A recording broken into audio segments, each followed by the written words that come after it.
Hey, Wizards of the Coast just sent us Van Richten's Guide to Ravenloft. Sure did. So let's dive into it with Lineages. I'm Nerdarchy Ted. And I'm Nerdarchy Dave.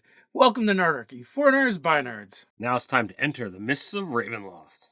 So today we're going to be talking about Van Richten's Guide to Ravenloft, specifically the Lineages. And I guess the first thing we should try and kind of dive into is the fact that, the lineages work a little bit different than the races. Your ability score increases. You get a +2 and a +1. Put them where you want, or you can even do 3 +1s.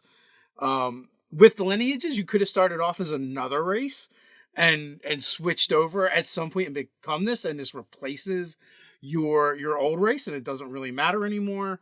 If you're starting from scratch, languages, you're going to speak common and one language of your choice, and you're going to get a creature type.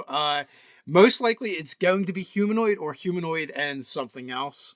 But since Wizards of the Coast was nice enough to send us this book, we're going to put a couple of them in the giveaway pile. So if you join the Nerdarchy newsletter, you're going to be automatically entered in that giveaway, which goes along with our monthly stuff. We actually would be giving away these and probably a bunch of other stuff is what we normally do.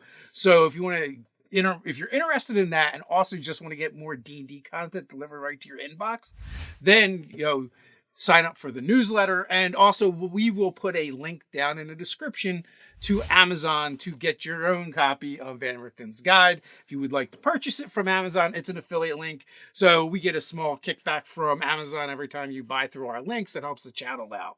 So with these lineages, there's 3 different options that are within this, and we're going to go into depth with each. You've got the Dampier, basically you're like a half vampire. You've got the Hexblood, basically you've kind of been like warped by a hag.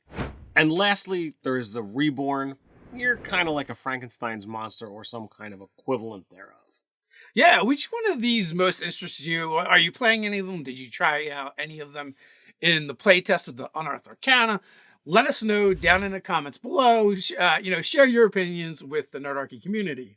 While you're down there, don't forget to do all those things that make YouTube and kind of Nerdarchy happy. Like, share, subscribe, even click that notification bell so you don't miss a single video.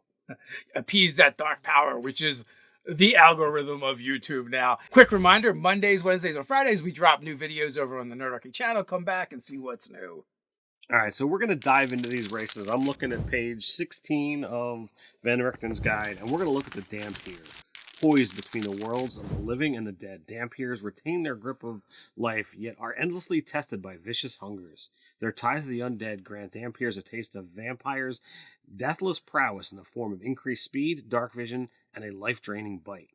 With unique insights into the nature of the undead, many Dampiers become adventurers and monster hunters. Their reasons are often deeply personal. Some seek danger, intriguing monsters as personifications of their own hungers. Others pursue revenge against whatever turned them into a Dampier. And still others embrace the solitude of the hunt, striving to distance themselves from those who tempt their hunger. Speaking of hungers, Dampier hungers. Every Dampier knows a thirst slaked only by the living. Those who overindulge their thirst risk losing control and forever viewing others as prey. Those who resist might find exceptional ways of controlling their urges or suppress them through constant molar grinding restraint. In any case, temptation haunts Dampiers, and circumstances conspire to give them endless reasons to indulge. While many Dampiers thirst for blood, your character might otherwise gain sustenance from roll or choose from the table below. Basically, we've got Dampier options, hungers, and you could probably work with your DM to come up with your own. But they give us 6, which coincides with a D6. You've got blood, flesh, or raw meat, cerebral, spinal fluid, psychic energy, dreams, life energy. Yeah, that's definitely a bizarre list, and it can be fun to kind of come up with your own options on these things. Having something that is bizarre that still falls within this caliber of from a living creature, but something that might be a little bit more odd and easily trackable. Like, all right, I like to eat fingers. Like, that could technically leave the person alive, but that means that there's more of a trace. So it could be very, very bizarre, very confusing. Dampier Origins. Dampiers often arise from encounters with vampires, but all manner of macabre bargains, necromantic influences, and encounters with mysterious immortals might have transformed your character. The Dampier Origins table provides suggestions for how your character gained their lineage. You are the reincarnation of an ancestor who was a vampire, who had a vampire trait. Your pact with a predatory deity, fiend, fae, or spirit causes you to share their hunger. You survived being attacked by a vampire but were forever changed. A parasite lives inside of you. You indulge in its hunger. Tragedy interrupted your transformation into an immortal. You are a diminished form of an otherworldly being. Slaking your hunger hastens your renewal. One of your parents was a vampire, or a radical experiment changed your body, making you reliant on the others. And as always, again, you can always pick something or work with your DM to come up with something that is outside these lists. Now, also, we get a section called Dampiers and the Domains of Dread. When creating a Dampier, ask your DM if it makes sense for your character to have these ties to one of the following Domains of Dread. Barovia, in the shadow of Castle Ravenloft. Tales flourish of those who love or descend from vampires. You might have such a connection, but dread what would happen if others in your insular community found out. Darkon, the Kargat. The Shattered Domain's secret police supposedly know the secret of immortality. Perhaps you joined and advanced through their lesser ranks, known as the Kargatane, and were rewarded by being transformed into a Dampier. Ikath.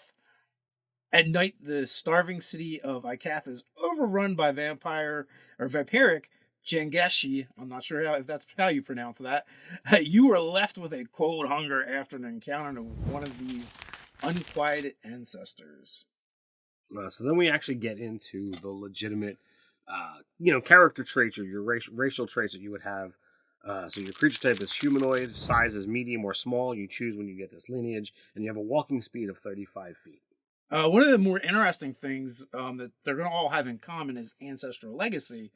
If you place a race with this lineage, you can keep the following elements of that race: any skill proficiency you gained through it, and any climbing, flying, or swimming speed you gained from it. If you don't keep any of those elements, or you choose the lineage at your character creation, you gain proficiency in 2 skills of your choice. I see some room for abuse here. Go with Aarakocra, gain a fly speed of 50, and then get other stuff. Because Aarakocra really doesn't get much other than their flight. They get the attack for a d4 with their talons anyway, and that's it. So definitely room to have that abuse. So be careful out there. Dark vision, you get out to 60 feet. Deathless nature, you don't need to breathe. Spider climb, you have a climbing speed equal to your walking speed. In addition, at 3rd level, you can move up, down, and across vertical surfaces, upside down, along ceilings, while leaving your hands free. And lastly, we have Vampiric Bite. Your Fanged Bite is a natural weapon, which counts as a simple melee weapon with which you are proficient. You add your Constitution modifier instead of your Strength modifier to the attack and damage rolls. When you attack with a bite, it deals 1d4 piercing damage on a hit. While you are missing half or more of your hit points, you have advantage on attack rolls made with this bite. When you attack with this bite and hit a creature that isn't a construct or an undead, you can empower yourself in one of the following ways of your choice. You regain hit points equal to the piercing damage dealt by the bite, or you gain a bonus to the next ability check or attack roll you make. The bonus equals the piercing damage dealt by the bite. You can empower yourself with this bite a number of times equal to your proficiency bonus, and you regain all expended uses when you finish a long rest. So there's something like super specific there that I want to call out. The fact that it calls it out, that it counts as a simple melee weapon, that makes it a monk weapon. Yeah, it does. So now you could use your Constitution or your Dex modifier, I would say. And does the damage go up? No, because monk weapons always use the damage of the weapon, yes, I think. Maybe you could flurry your blows with your bite now. That winds up being a little wonky, a little crazy. And it's also, the first time we're really seeing that attacking with our Constitution. Yeah. So you can stun them with your bite. Your stunning strike. But that being said, I don't think it really affects things. It's still only die for it. You can only use the ability, so much a day anyway. Right. So it's not a big deal. Hexblood. When wishing fails, ancient magic can offer a heart's desire, at least for a time. Hexbloods are individuals infused with eldritch magic, fey energy, or mysterious witchcraft. Some who enter into bargains with hags gain their deepest wishes, but eventually find themselves transformed. These changes evidence a hag's influence. Ears that split in forked points, skin in lurid shades, long hair that regrows if cut, and an irremovable living crown. Along with these marks, Hexblood manifests the hag-like traits such as dark vision and a variety of magical methods to beguile the senses and avoid the same.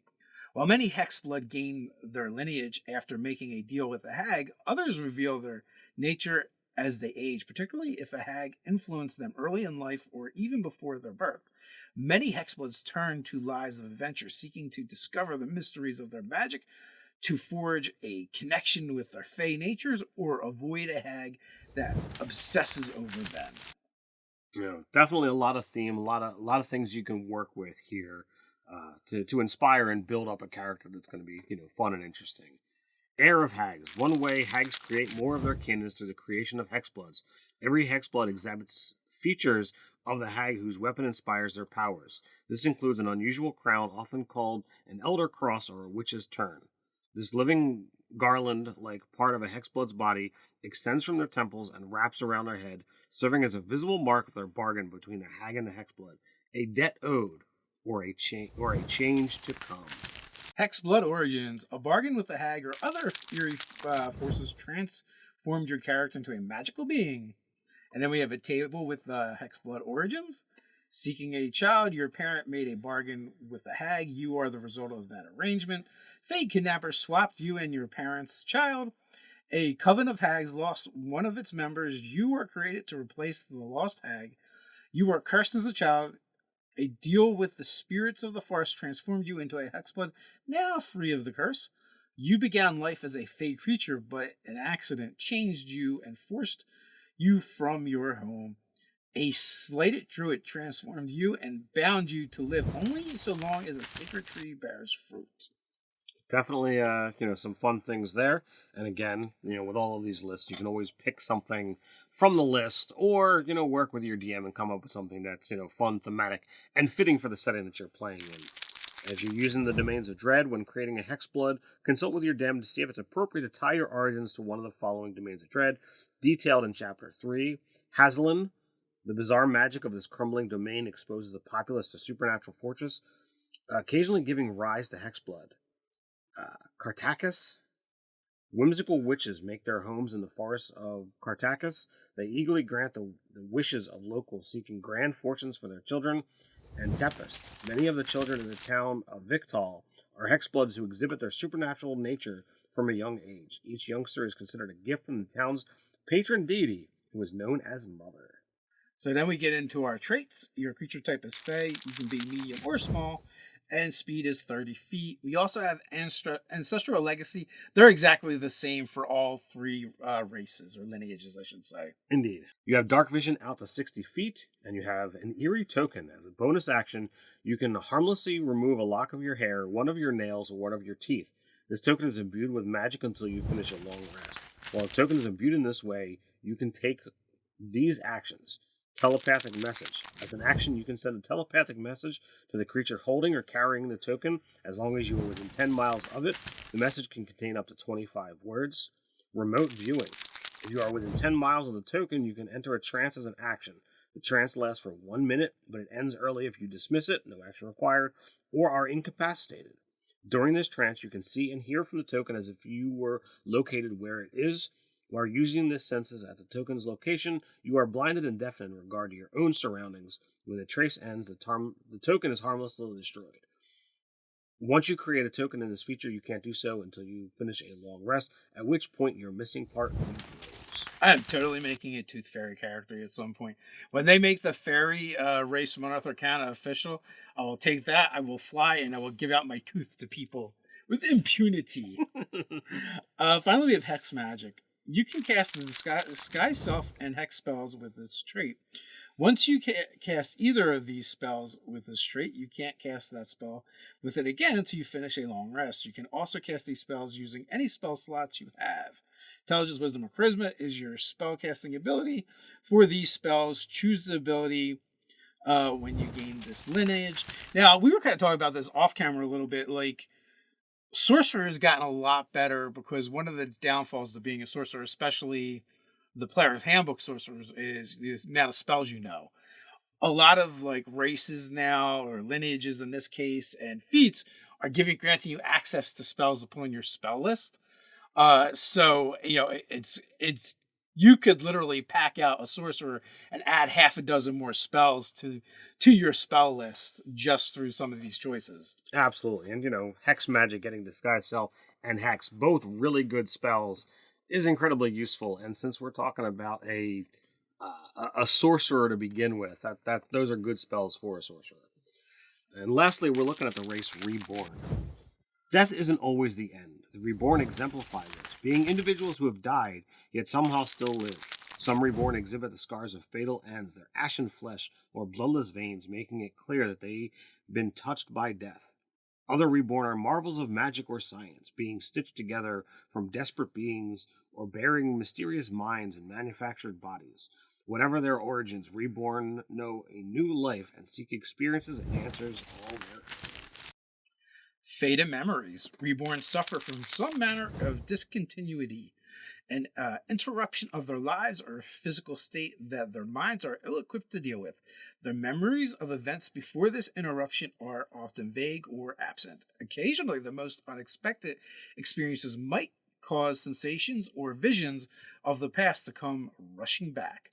Rather than sleeping, Reborn regularly sit and dwell on the past, hoping for some revelation of what came before. Most of the time, these are dark, silent stretches. Occasionally, though, in a moment of peace, stress, or excitement, a Reborn gains a glimpse of what came before. When you desire to have such a dreamlike vision, roll on the Lost Memories table to inspire its details.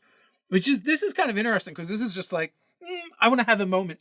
And then you can like roll or pick from this table and then like fill in what that moment means, where the other ones is kind of like a static thing. Yes. So Lost Memories, you recall a physically painful moment. What mark or scar on your body does it relate to? A memory brings tears to your eyes. It is bitter or a cheerful memory. Does recalling it make you feel the same way? You recall a childhood memory. What about that event or who you were still influences you? A memory brings with it the voice of someone once close to you. How do they advise you? You recall enjoying something that you can't stand doing now. What is it? Why don't you like it now? A memory carries a vivid smell or sensation. What are you going to do to recreate that experience? So each of these things, especially given the rise of streamed games, I think these are things that very much fall within the realm of things that are going to be quite entertaining. Related to that, also player agency. You can have the GM create part of it and the player create part of it, and with that you wind up together making this very fun and interesting moment. So I definitely dig this. Reborn Origins. Reborn might originate from circumstances similar to those various undead or constructs. The Reborn Origins table provides suggestions for how your character became a Reborn. You are magically resurrected, but something went wrong. Stitches bind your body, mismatched pieces and your memories come from multiple different lives. After clawing free from your grave, you realize you have no memories except for a single name.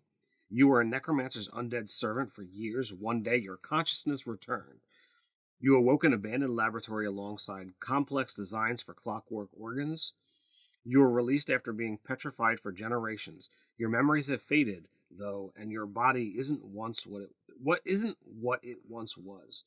Your body hosts a possessing spirit that shares its memories and replaces your missing appendages with phantasmal limbs. In public, you pass as an unremarkable individual, but you can feel the itchy straw stuffing inside of you. Yeah, a lot of those are evocative and interesting and fun to play with. And also, I feel like there's tons of room here to like make up your own and decide. So again, we had that that section of Domains of Dread. We Har Akir. You died and endured the burial rites of this desert realm, yet somehow a soul, yours or another's, has taken refuge in your perfectly preserved remains. Lamordia. You awoke amid the bizarre experiments of an immoral scientist. They consider you their finest creation or have a task for you to fulfill, and Mordent. You emerged from the mysterious device known as the apparatus, your body a lifeless shell, and your past a mystery.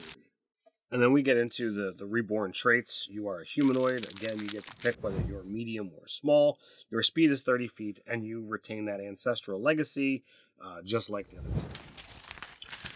Deathless Nature. You have escaped death, a fact represented by the following benefits. You have advantage on saving throws against disease and being poisoned. You have resistance to poison damage. You have advantage on death saving throws. You don't need to eat, drink, or breathe. You don't need to sleep, and magic can't put you to sleep. You can finish a long rest in 4 hours if you spend those hours in an inactive, motionless state during which you retain consciousness. Knowledge from a past. You temporarily remember glimpses of the past, perhaps faded memories from ages ago or a previous life. When you make an ability check that uses a skill, you can roll a d6 immediately after seeing the number on the d20 and add the number on the d6 to the check. You can use this feature a number of times equal to your proficiency bonus and regain all expended uses when you finish a long rest. So that is all 3 of the lineages. Do you have a favorite? They all really reach out to me in different ways, but I think given that Reborn Origins table, to me, that table just speaks so many ways that I could create characters that are so vastly different. The experiences of like, oh, I was a necromancer's undead servant and I've now returned to life. Like, holy crap. What kind of stories could that wind up telling? Or the going like the Frankensteins, I've got different body parts stitched together, or even the last one of phantasmal limbs. Oh my word, that just works in so many different ways. Yeah, I also feel like the Reborn is the strongest of them, as far as what you get, advantage on death saving throws, the stuff with the poison, and also basically getting, the ability to modify rolls, in addition to also getting 2 skills, or trading that for maybe flight if you have Aarakocra wings stitched to your back. And we also can finish a long rest in 4 hours. So that becomes, a very exploitable feature. Now the Hexblood, super strong. Like I said, if you're a sorcerer, adding spells to your, that you can cast. Also for a warlock, it's super useful getting those extra castings, as well as also having, more spells known. I mean, with the warlock, you don't have the same problem you do with the sorcerer of, having the ability to cast a bunch, but not having as many choices. The vampire is cool and interesting, but I don't think it's quite as strong a choice as the other 2. Yeah, definitely. I feel the ascending scale there, getting bigger and better with each. But depending upon the type of characters that you're going to play, I think you could have fun with all of them, and some choices work better. Yeah. Depending upon again what type of class or class combination you're looking at. And 2 of the 3 are humanoid, one being Fey, and I don't even know what the unintended consequences of that being Fey is. Because you'd have to go and look at different spells and be like, does it say humanoid? Right. Like if it says humanoid specifically, then it's not going to affect that Fey character. I think a lot of times they say creature, so you're okay. There are a handful of spells, and maybe at some point in time we got to figure that out. And then also, in the Unearthed Arcana, I'm pretty sure I saw undead and construct. It was like humanoid and construct, humanoid and undead, which they took that part out. I don't know why. I think we talked about it a little bit in that video where it's like, oh well, if you're technically undead as well, I think the cleric can turn you. Right? Yeah, so I think that's why it was removed. You've got some undead aspects, but you're not going to be undead anymore. So that's kind of cool. Yeah. And it's just for those players that are like, I want to be so goth. I'm going to be a damn pure warlock. Everyone I ever knew and loved is dead, and I only wear black.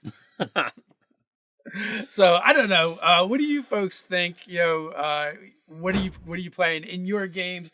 Do you want to compare these lineages to the ones that have appeared on Unearthed Arcana? We got a video where we review that on Unearthed Arcana up here somewheres. If you'd like to help support the channel, why not head over to Patreon, check us out there, and even $1 a month goes a long way. Not only that, as a special reward, you'll receive 5e content for DMs and players alike, a chance to game with us, and more. So until next time, stay nerdy.